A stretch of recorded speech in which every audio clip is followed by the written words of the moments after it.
A crise eclodiu em 2008 e os seus efeitos estão sendo processados. O Brexit tem a ver com isso, o Trump tem a ver com isso, e o fenômeno Bolsonaro aqui também tem a ver com isso. Que é neonazismo lá e neofascismo aqui.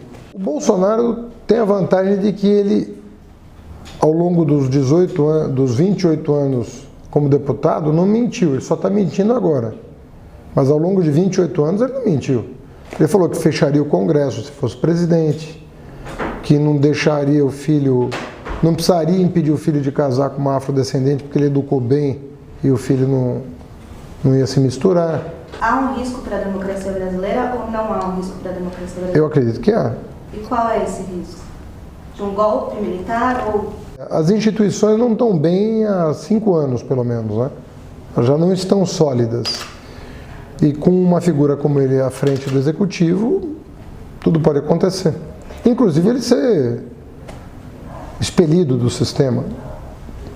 Nada disso está excluído, né? Mas a mim estranha que pessoas que lutaram pela redemocratização fiquem neutras diante de uma pessoa que manifestamente apoia a ditadura e a tortura. É muito complicado o que está acontecendo no Brasil, mas o risco é evidente. Em várias ocasiões, inclusive no meu país, eu falei de erros de condução da política econômica no final do primeiro mandato da Dilma, por exemplo, as desonerações, o combate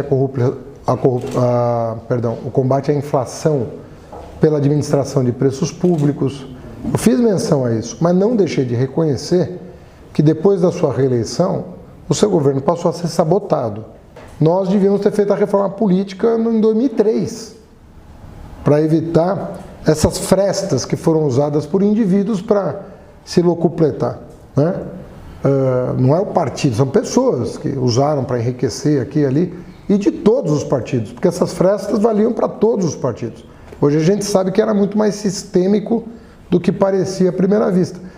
Eu sempre gosto de olhar o todo, porque senão as pessoas vão imaginar que, por exemplo, hoje não existe corrupção no Brasil. E não é verdade. Se você conversar com um empresário honesto, em off, porque publicamente ele não vai dizer, tem mais corrupção hoje no Brasil do que 10 anos atrás. Entendi. Hoje. E eu confio que as cortes superiores, sobretudo depois da eleição, vão ter a serenidade de avaliar o processo com mais isenção, pelo menos. Ele não pede, é engraçado vocês me pedirem para posicionar sobre uma coisa que o presidente não está pedindo. Ele está pedindo um julgamento justo. E eu nunca vou negar meu vínculo com o presidente Lula. Eu estou nessa eleição a convite dele como vice e assumir depois a chapa. Então eu vou ficar iludindo o eleitor de que eu não tenho vínculo com ele. Tenho, fui ministro dele, ele foi, na minha opinião, o maior presidente, vou ouvi-lo quando achar conveniente. Isso é uma fantasia. O PT governou 13 anos esse país expandindo liberdades.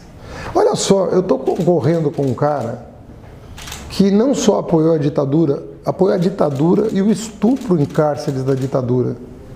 E sou eu que estou dando satisfação de uma vida inteira dedicada à democracia. Estou concorrendo possivelmente com o maior carrasco que esse país já teve. Ele verbaliza isso com a maior naturalidade. E a imprensa naturalizou agora o Bolsonaro. Bolsonaro, paz e amor. Eu com 26 anos, em 1989, o meu primeiro livro é uma crítica da primeira à última página aos regimes autoritários de esquerda. Eu com 26 anos, eu estou com 55, faz quase 30 anos que eu escrevi um livro, não é agora que eu resolvi assinar manifesto pela democracia. Há 30 anos eu escrevi um livro contra os regimes autoritários de esquerda. Então, desde que eu me conheço por gente, eu defendo a liberdade. Eu sou acima do PT. E ele, ao contrário, desde que ele se conhece por gente, ele defende a ditadura. Aí cria o fantasma Venezuela para virar o sinal do jogo. Eu não tenho compromisso com nenhum regime autoritário.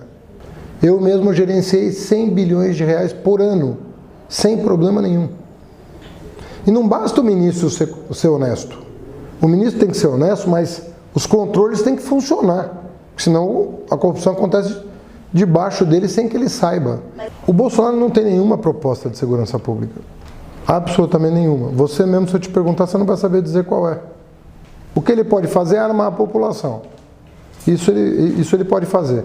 E eu digo para você, todos os estudos que eu conheço, das mais respeitáveis revistas científicas sobre segurança pública, diz que vai piorar a situação se você armar a população.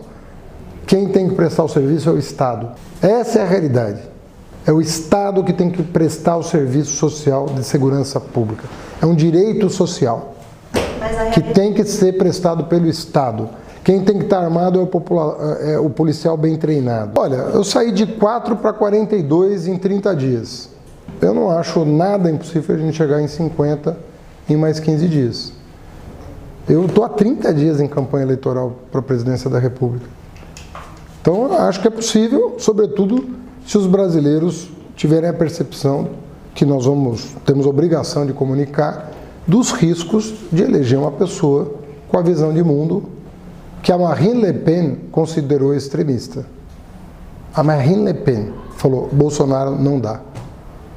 A pessoa mais extremista que eu conheço é a Marine Le Pen. E ela achou um exagero o Brasil chegar a esse ponto. Vamos ver. 15 dias de trabalho para o bem do Brasil.